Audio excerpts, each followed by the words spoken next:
할렐루야, 승리하셨습니다.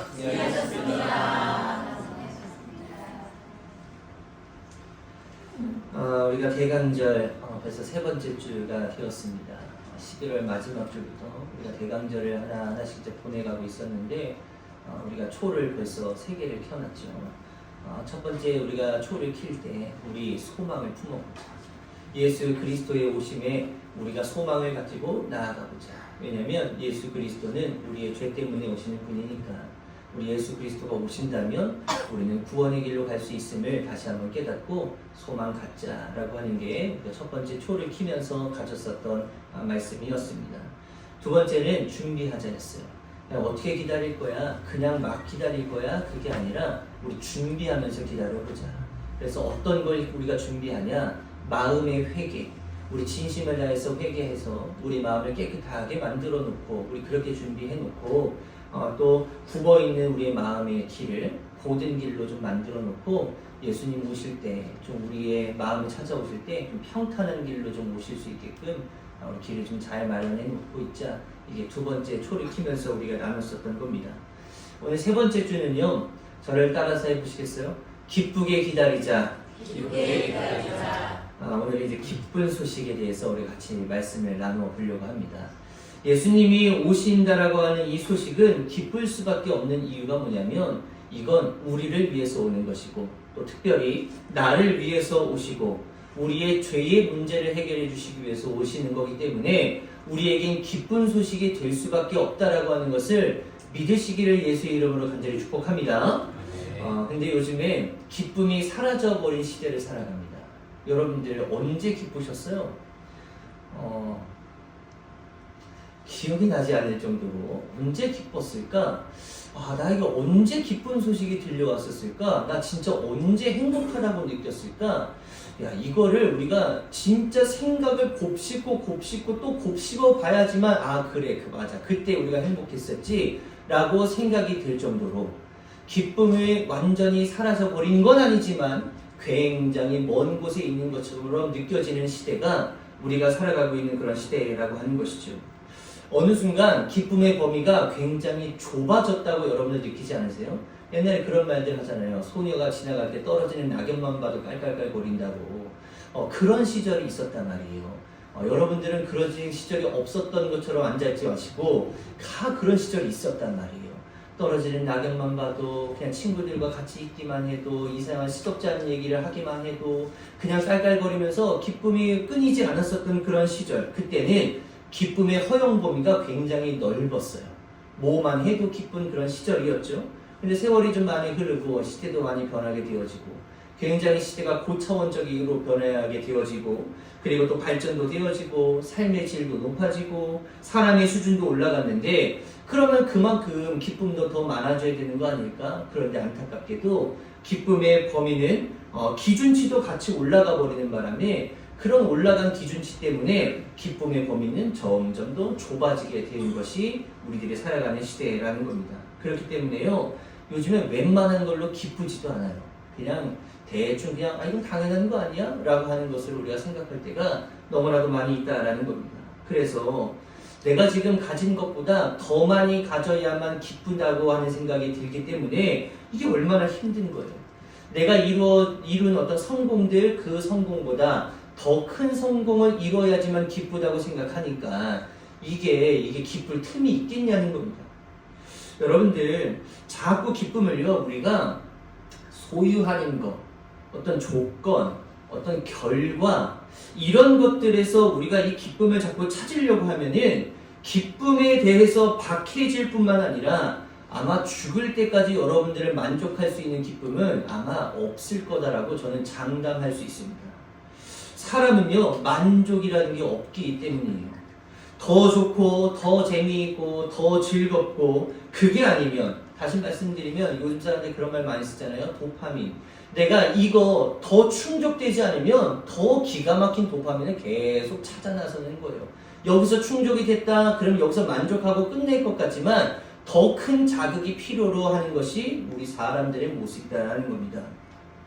그런데요, 여러분들 이런 갈증을 해결할 수 있는 건 우리가 이 세상에 다시 조건, 소유, 결과 이런 것들로는 이런 갈증을 해결할 수 있는 방법이 없지만 원래 하나님께서 우리들에게 주신 기쁨이라고 하는 건요, 이런 어떤 소유적인 측면 그리고 어떤 조건적인 측면 이런 게 아니라 원래는 관계적인 측면이 진짜 기쁨의 근원이었다라고 하는 거예요. 아담과 하와를 하나님께서 에덴 동산을 다 만들어 주신 다음에 여기다 다 던져놓고 너네들 마음대로 살아 이렇게 이제 허락하셨단 말이에요.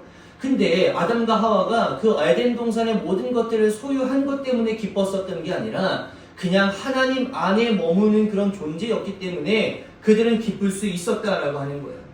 하박국 선지자가 있어요. 하박국 선지자가 살아가던 시대는요, 굉장히 어려운 시대입니다. 하박국 3장 16절 말씀 한번 보도록 할게요.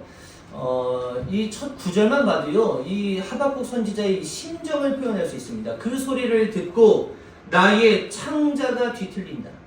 그러니까 엄청나게 힘든 그런 시절을 보내고 있는 상황을 이야기하고 있는 거예요. 그 소리에 나의 입술이 떨린다. 나의 뼈가 속에서부터 썩어 들어간다. 나의 다리가 후들거린다. 그러나 나는 우리를 침략한 백성이 재난당할 날을 참고 기다리겠다. 그런 다음에 이런 고백을 하죠. 무화과 나무에 과일이 없고 포도나무에 열매가 없을지라도 올리브 나무에서 딸 것이 없고 밭에서 거두어 드릴 것이 없을지라도 우리의 양이 없고 외양간에 소가 없다. 아무것도 남아있지 않은 그런 상황. 지금 딱 현실만 보면은 야 이건 도저히 기뻐할래야 기뻐할 수 없는 상황이다 라고 하는 그런 상황 가운데에 18절에 이렇게 고백합니다. 나는 주님 안에서 즐거워하련다. 나는 나를 구원하신 하나님 안에서 기뻐하련다. 이게 하박국 선지자의 고백이었어요. 전혀 상황은 달라진 게 없었거든요. 그렇지만 그가 기쁨과 그리고 즐거움을 찾는 방법을 하나 깨달은 거예요. 그 방법이 뭐였냐면 주님 안에 있을 때, 하나님 안에 거할 때 진짜 기쁘고 즐거울 수 있는 거구나. 이걸 깨달았다라는 것이죠. 그러니까 우리에게 어떤 무언가가 충족되어지고 소유가 되어지고 조건이 맞게 되어지고 결과가 아름답게 되어지고 이런 것들 때문에 우리들 가운데 기쁨이 찾아오는 게 아니라 하나님께서 진짜 우리들에게 원하시는 기쁨의 근원은 어디서부터 찾아야 되냐면 하나님 안에 거할 때, 하나님과 제대로 된 관계를 맺어갈 때 우리에겐 참된 기쁨이 따라올 수밖에 없다라고 하는 것을 다시 한번 기억하시고 하나님과 관계 잘 맺어갈 수 있게 되시는 우리 귀한 성도님들 되시기를 예수의 이름으로 간절히 축복합니다. 요한복음 15장 11절 말씀에 이런 말씀이 기록이 되어져 있습니다. 내가 너희에게 이러한 말을 한 것은 내 기쁨이 너희 안에 있게 하고 또 너희의 기쁨이 넘치게 하려는 것이다. 그러니까 우리는요, 하나님 안에 있기만 하면은 우리들 가운데의 기쁨은 넘쳐날 수밖에 없다라고 하는 것을 믿음으로 고백하며 나아갈 수 있어야 한다라는 거예요. 여기저기서 우리가 기쁨을 찾아다니면서 막 돌아다니고 여기 가면 더 좋을까, 저기 가면 더 행복할까, 여기 가면 더 맛있을까, 여기 가면 더 재밌을까 이런 거 말고요. 그리스도인은 하나님과의 관계, 그 안에서 기쁨을 찾아낼 수 있어야만 하는 믿음의 존재들이 되어져야 한다라는 것이죠. 참된 기쁨이라고 하는 건요, 여러분, 관계, 동행, 존재, 아까와는 좀 다르죠. 소유, 조건, 결과, 충족, 이것과는 좀 다르게 관계, 동행, 존재, 여기에서 우리는 참된 기쁨을 뽑아낼 수 있고 이 기쁨이 정말 찐 기쁨이다라고 우리가 이야기할 수 있는 겁니다. 저 사람이 나에게 무엇인가를 해주지 않아도요, 그냥 저 사람의 존재 자체만으로도 나는 그냥 기쁘고 즐거워. 여러분들이 이런 모습의 성도님들이 다 되어질 수 있게 되시기를 예수의 이름으로 간절히 축복합니다. 아멘. 제가 오면 다들 피하시지만 여러분들끼리 같이 있으면 얼마나 행복해요. 난 이 사람이랑 있으면 너무 행복해. 근데 그런 존재가 아니라고 한다면 얼마나 슬프겠어요. 내가 혼자 길을 걸어가고 있어요. 너무 힘든데 누군가가 와가지고 물과 초콜릿을 딱 준비해가지고 자 여기 있어, 먹고 힘내. 자 그러면 우리는 그 물과 초콜릿을 먹으면서 힘은 좀 날 수 있죠. 그래 이거 먹고 힘내서 가봐야지 라고 해서 결단하면서 갑니다. 그런데 그 물과 초콜릿이 다 떨어져 버리게 되어지면은 그때부터 갈증은 또 나게 되어지는 거예요. 근데 내 옆에 아무것도 가져다 주지는 않고 물도 챙겨주지 못하고 초콜릿도 챙겨주지는 못했지만 그 옆에서 그냥 동행하고 있다라고 하는 것만으로도 기쁨과 안정을 줄 수 있는 건 중요한 건 이거예요. 뭘 주는 거 이거 말고요. 그냥 함께 하고 있다라고 하는 것에서 기쁨을 찾아낼 수 있게 되시는, 그리고 이런 기쁨을 누군가에게 전해줄 수 있게 되시는 우리 귀한 성도님들 되시기를 예수의 이름으로 간절히 축복합니다. 우리는 언제부턴가 꼭 뭘 받아야지만 기쁘고, 그냥 꼭 뭘 해야만 기쁘고, 뭘 성취해야만 기쁘고, 하나님께서 우리들의 손에 뭔가를 쥐어주셔야만 그때 기쁘고, 우리는 언제부턴가 이런 모습으로 바뀌어져 버린 우리의 모습들을 볼 수가 있는 거예요. 하나님께서 여러분들과 동행하시는 것만으로도 우리는 충족이 되지 않을까? 이런 아쉬운 부분들이 참 많은 거죠. 이게 여러분들 참 무서운 거거든요.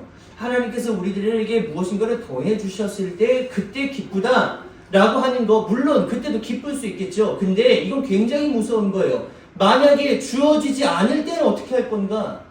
그러니까 우리는 자꾸 채워지는 것만 가지고 우리가 기쁘게 나아갈 게 아니라, 채워주지 않는다 할지라도 우리는 그 안에서 하나님이 나와 함께하고 계시는 것만으로도 기쁨을 찾아갈 수 있어야 된다라고 하는 거예요. 이스라엘 백성들이 광야에서 살아가고 있을 때 하나님께서 기가 막히게 만나와 메추라기를 허락해 주시잖아요. 그거 40년 동안 먹는 거거든요. 근데 처음엔 너무나도 기쁜 거예요. 야, 우리가 이게 채워졌어. 우리 먹을 양식이 없었는데 이게 채워졌어. 이게 채워졌어. 그런데요, 그 채워주는 게 계속 지속되다 보니까 나중에 이스라엘 백성들이 그 만나를 뭐라고 표현하냐면 하찮은 음식을 나에게 주었다라고 표현합니다. 이게 사람의 본질인 거예요. 그래서 소유, 만족, 결과, 성취, 조건, 이런 것들로는 절대로 온전한 기쁨 근처에도 못 간다는 겁니다. 성경에 여러분들 제가 말씀을 준비하는데요, 이해가 안 되는 구절들이 참 많잖아요. 목사가 이런 얘기 하면 안 되지만 성경에 이해가 안 되는 구절들이 진짜 많지 않으세요? 제가 말씀을 읽어보는데 또 이 말씀 준비하는데 뭐가 이해가 안 될까? 이해 안 되는 건 투성인데 진짜 기가 막히게 딱 생각나는 게 있었어요. 데살로니가전서 5장 16절을 보면요, 항상 기뻐하라. 여러분들 항상 기뻐할 수 있으시겠어요? 나 항상 기쁘다. 손 한번 들어보세요. 나 그분에게 그냥 상 주고 싶다. 항상 기뻐할 수가 있을까? 어떻게 하면 항상 기뻐할 수 있을까? 근데 이 구절을요, 성경 주석가가, 제가 이제 말씀을 준비하다가 이 성경 주석을 찾아보게 되는데 기가 막힌 얘기를 거기다가 써놨더라고요. 제가 한번 읽어봐 드릴게요. 환경이 지배되지 않는 절대적이고 초월적인 기쁨은 하나님과의 관계를 떠나서는 결코 얻을 수가 없다. 와, 너무 멋있지 않아요? 초월적인 기쁨, 우리가 막 헤아릴 수 없는 그 기쁨은 하나님을 떠나서는 절대로 주어지지 않는다라는 얘기인 거예요. 그러니까 말 그대로 항상 기뻐할 수 있는 것, 이건 사실 문자 그대로 해석하면 사실 불가능한 일이지만 사실 우리가 은혜로 나아가면 가능한 일이에요. 왜냐? 관계를 떠나지만 않는다면 초월적인 기쁨을 언제든지 우리들에게 허락해 주시는 분이 우리 하나님이시기 때문에 문자 그대로 해석할 게 아니라, 그래, 하나님과의 관계만 제대로 되어져 있으면 기쁨은 언제나 넘치는 것이다. 이런 믿음의 고백을 해나갈 수 있게 되시는 우리 귀한 성도님들 되시기를 예수의 이름으로 간절히 축복합니다.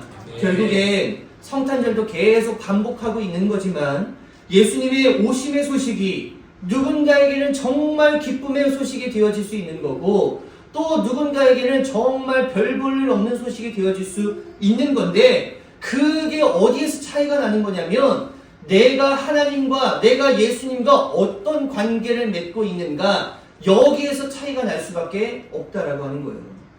천사가 예수님의 탄생을 고지하려고 첫 번째로 이거 여러분들 오늘 성경 퀴즈 있는 것 같은데, 천사가 가장 먼저 이 예수 그리스도의 탄생을 알렸었던 존재들은 누군가? 답은 뭐예요? 공부 많이 하셨네. 목자들이란 말이에요. 오늘 말씀도 목자들에게 처음 찾아간단 말이에요. 찾아갔는데 그들이 처음에 천사들을 보고 두려워합니다. 천사를 보면 기뻐해야 되는 거 아니야? 근데 두려워해요. 근데 왜 그러냐면 그 당시 이런 생각이 있었거든요. 하나님을 본다? 그러면 죽는다고 생각했어요. 내가 신을 봤다? 그럼 난 죽는다고 생각했어요. 그리고 내가 신의 임재의 상징의 언약궤를 만지면 죽는 거니까 어떤 이 신은 우리에게 좋은 존재이기도 하지만 엄청 무서운 존재라고도 생각했다라는 거예요. 그 하나님이 보낸 천사였으니까 야, 우리 이제 죽었구나. 이런 생각 때문에 두려워했다라는 거죠. 근데 그 두려워 떨고 있는 사람들에게 오늘 말씀 10절 한번 보세요. 천사가 그들에게 말하였다. 두려워하지 말아라. 나는 온 백성에게 큰 기쁨이 될 소식을 너희에게 전하여 준다. 그러니까 두려운 줄만 알았는데 두려움이 아니라 기쁜 소식이 될 만한 것을 내가 전하러 왔어. 그 소식을 딱 들으려고 하니까 이 사람들의 마음이 이제 풀어지게 되는 거예요. 아, 우리 죽는 거 아니구나. 우리 기쁜 소식이 이제 있겠구나. 그때 천사가 이어서 이렇게 얘기합니다. 11절에 오늘 다윗의 동네에서 너희에게 구주가 나셨으니 그는 곧 그리스도 주님이시다. 자, 여러분들 만약에 여러분들의 목자예요. 여러분들이 양을 밤새 치고 있는데 천사가 왔어.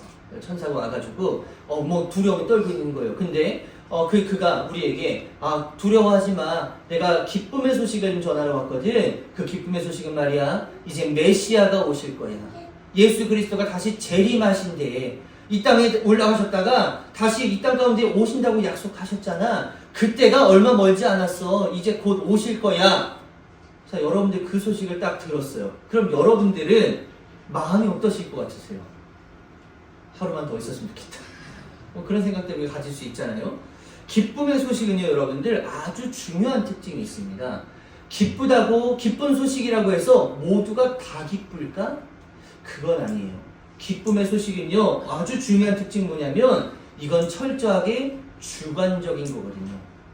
나에게 기쁨의 소식이 누군가에게 기쁨의 소식이 아닐 수 있고 누군가에게 기쁨의 소식이 나에겐 아닐 수 있다는 얘기인 거예요. 그러니까 목자들에게 이것이 왜 기쁨의 소식이 될 수밖에 없는가? 이따가 한번 살펴보고 예를 하나만 들어보겠습니다. 테슬라 주식 있으세요? 주식 안 하시나 다들? 저는 주식 할 줄 몰라가지고 안 하는데 돈이 없어서 안 하는 거예요. 돈만 있으면 주식 해가지고 제 친구 중에 주식 해가지고 지금 돈 많이 번 친구들이 있거든요.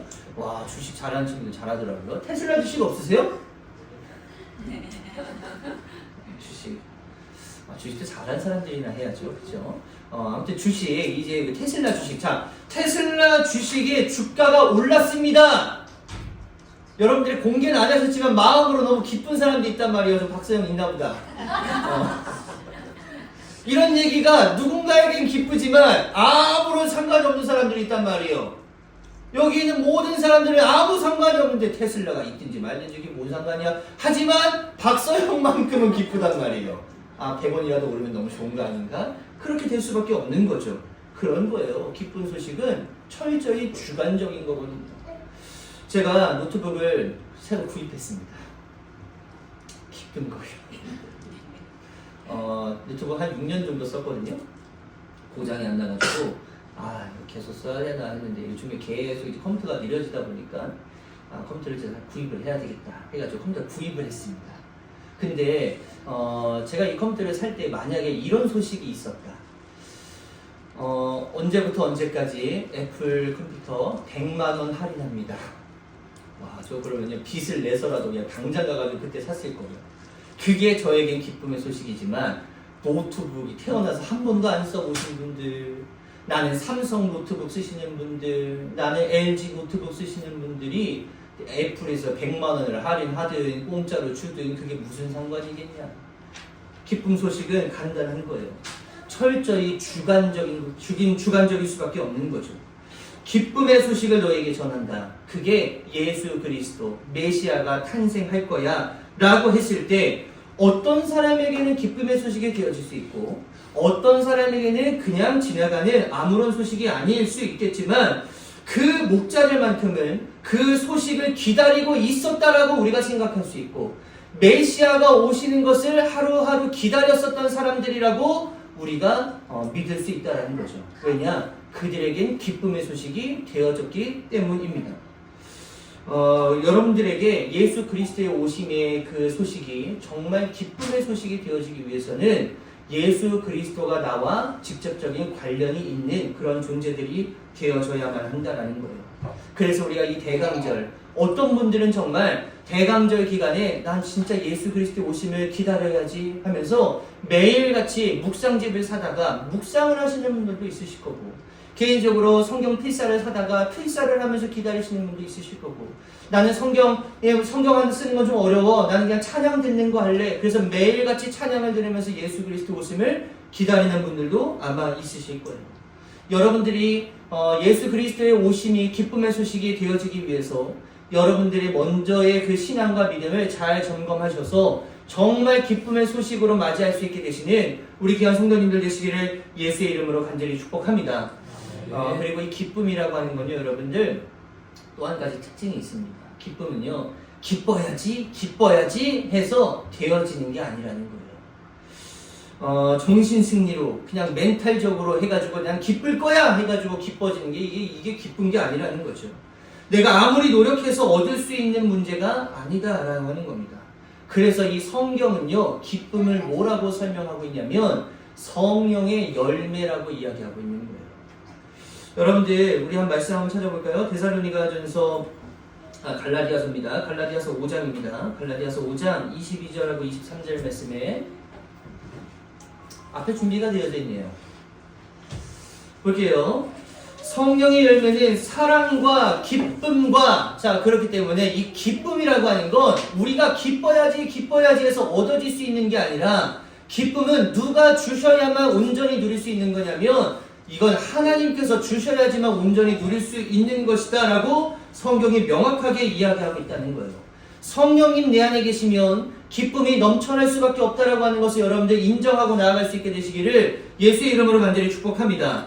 그럼 성령님은 아무에게나 임하시나요? 그렇지 않다라는 거예요. 성령님을 간구하는 사람, 성령님을 내가 쫓아가는 사람, 그리고 마음으로 회개하며 내가 깨끗함을 유지하고 나아가는 사람, 예수 그리스도를 구주로 믿는 사람, 말씀에 순종하는 사람, 하나님을 의지하고 찾는 사람, 마음이 겸손한 사람, 성령을 사모하는 사람, 이런 사람들에게 성령님께서 동행해 주시는 것이고, 이 성령님께서 우리들과 함께하고 계실 때에 이 9가지 열매 중 기쁨을 허락해 주실 줄로 믿고, 이 기쁨, 하나님 안에서의 관계 잘 맺어진 사람들에게 주어주시는 이 열매, 여러분들 가운데 심어졌을 때에 열매를 잘 키워나가서 기쁨의 열매를 통해 하나님 앞에 영광 올려드릴 수 있게 되시는 우리 귀한 성도님들 되시기를 예수의 이름으로 간절히 축복합니다. 왜 우리는 진짜 기쁨을 누리지 못할까? 우리가 한번 다시 생각해 볼 필요가 있는 거예요.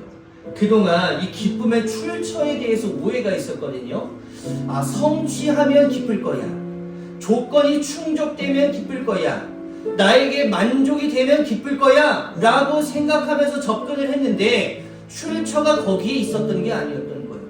진짜 기쁨의 출처는 하나님과 동행할 때, 주 안에 있을 때, 하나님의 날개 그늘 안에 있을 때, 그때 온전한 기쁨과 평강이 주어지는 것임을 우리가 다시 한번 생각하고 더 많이 가지기 위해서, 더 성취하기 위해서 접근하는 그런 방식이 아니라 그냥 하나님 안에 머물기를 위해서 애쓸 수 있고 노력하고 결단하며 나아갈 수 있는 우리 귀한 성도님들 되시기를 예수의 이름으로 간절히 축복합니다.